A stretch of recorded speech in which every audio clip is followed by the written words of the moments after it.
Hi guys, welcome back to the channel.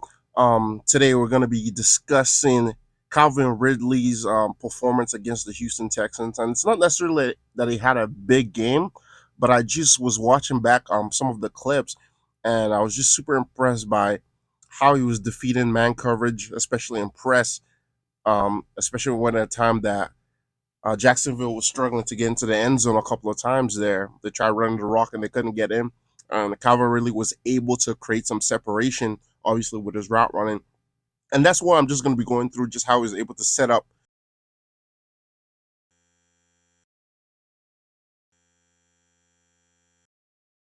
All right, before we get into the video, guys, do me a favor. If you're not subscribed to the channel, please subscribe. And obviously at the end, please let me know what you think about the video and like and share. You feel me? So without further ado, let's get right into it. Right from the jump here, you have Derek Stingley Jr., who's the cornerback guarding Calvin Ridley, and he's no slouch. But I just want you guys to notice Calvin Ridley's explosion off the ball, right? And it might not look like much, but it's sort of giving that DB, that urgent, you know, putting that urgency in his mind, like, oh, he's doing this move so hard off the line of scrimmage, so he's probably going inside, right? And right off, you can see Stingley's eyes going towards the quarterback, which is probably it's probably not what he should be doing, but because of how hard Ridley is coming off the ball, he's maybe anticipating something quick, right? But he comes inside right off the split, right?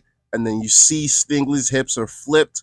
So what does Ridley does? He's gonna jump back outside, right? Trying to get into the blind spot of Derek, and he's gonna break right off that. Now, this isn't terrible coverage because he was still close. By the end of the day, we've moved this DB off the spot and we've created a lane for the quarterback to throw us the football.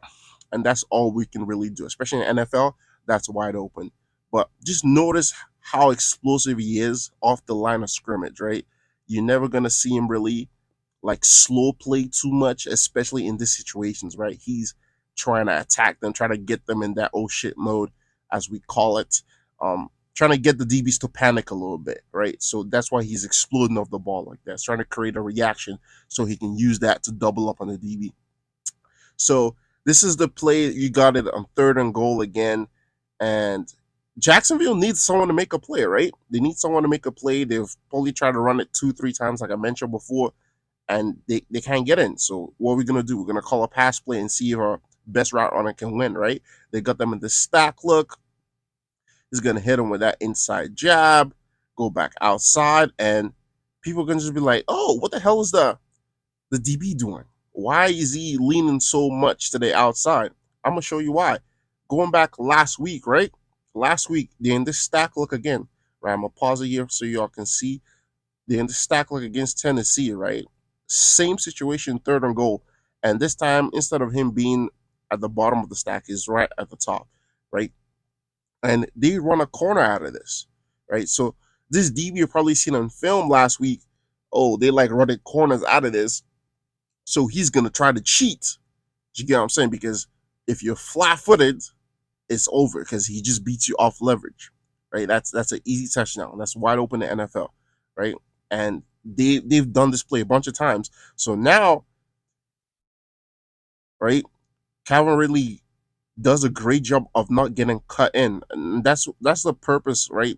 When offensive coordinators put their receivers in a stack, they're trying to create some more space for the receiver to operate, right? So it's not as easy to get the DB's hands on him. So that's why he's in the bottom of the stack here, and he does a great job of just reading this DB's hips, right?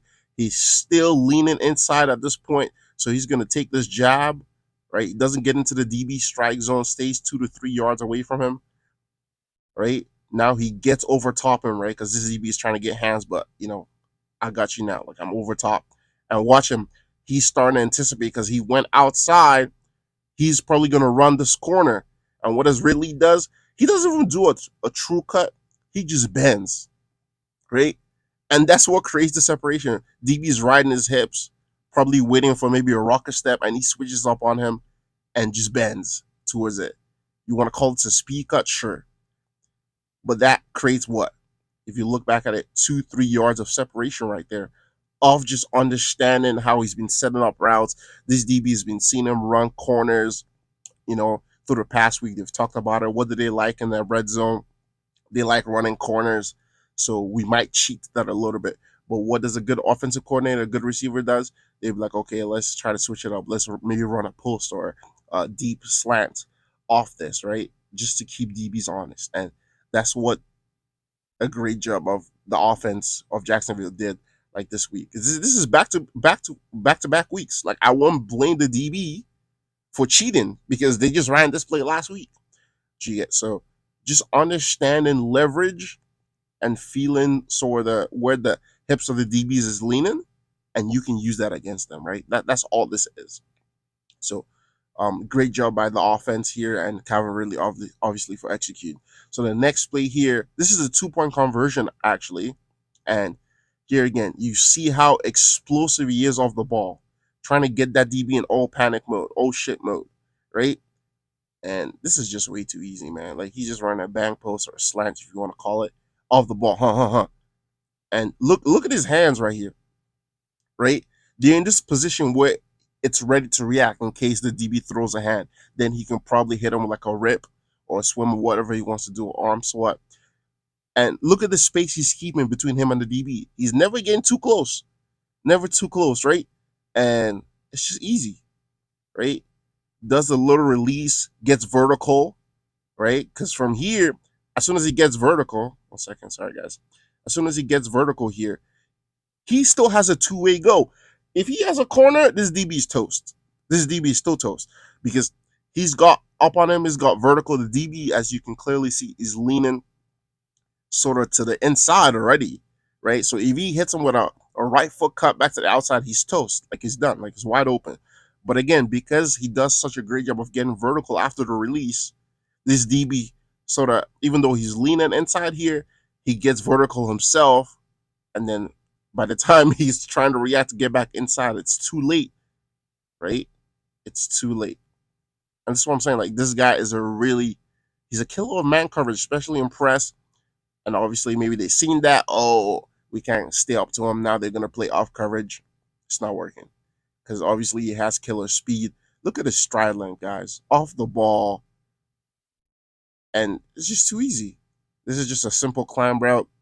You're going to see the next one's a slant and exploding off the ball again. 1, 2, 3. Like, how are you supposed to tell or predict what this receiver is doing right now when he's doing the exact same thing all the time? No difference in the stride length. It doesn't get smaller, right? It stays big, and he's able to cut off that. And a lot of receivers, right, they struggle with sort of understanding, okay, why are DBs jumping my routes, my short routes? It's because you may be telling on yourself. You may be short striding, and they picked up on that, okay, like he's definitely not going deep. But with Calvin, it's always, I'm going on a go route, on a go route, on a go route. And then he snaps it off. Look how violent it is. And don't think you can just go out there one day in a game and think you can do this. These are stuff that you practice over time. You obviously have to get stronger in the gym with single leg exercises, your core, being able to develop power to get out of this break so you don't get injured as well. And these are all the things that contribute so you can get to the level where you can make these explosive cuts, because these are high level plays right now. So if you enjoyed this video and you feel like you've learned something from it, please leave me a like, comment, let me know what you think about it. I really do appreciate it. It does help me out a lot. And yeah, share the video to whoever you think might need this. And don't forget to subscribe, guys. And I'll see you guys on the next one, okay? Stay blessed.